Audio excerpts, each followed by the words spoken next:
Hi, I'm Conrad with Phoenix LiDAR Systems. The latest version of SpatialExplorer has increased analytics capabilities, including geometric measurements, which is our new toolbox that's used for computing a variety of point and surface properties like density, volume, and precision.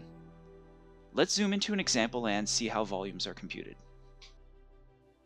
A volumetric calculation is performed on one or multiple polygon features.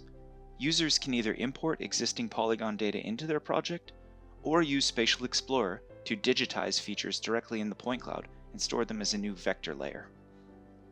In some cases, we should perform a bit of classification work in preparation for the analysis, separating ground from overhanging vegetation, wires, and other objects. With our point cloud and geometry ready, we navigate to the Measurements toolbox, select the Measure Volume tool, and choose the appropriate parameters. As a result of this process, cut and fill volume metrics are added to the attribute table for each feature in the geometry.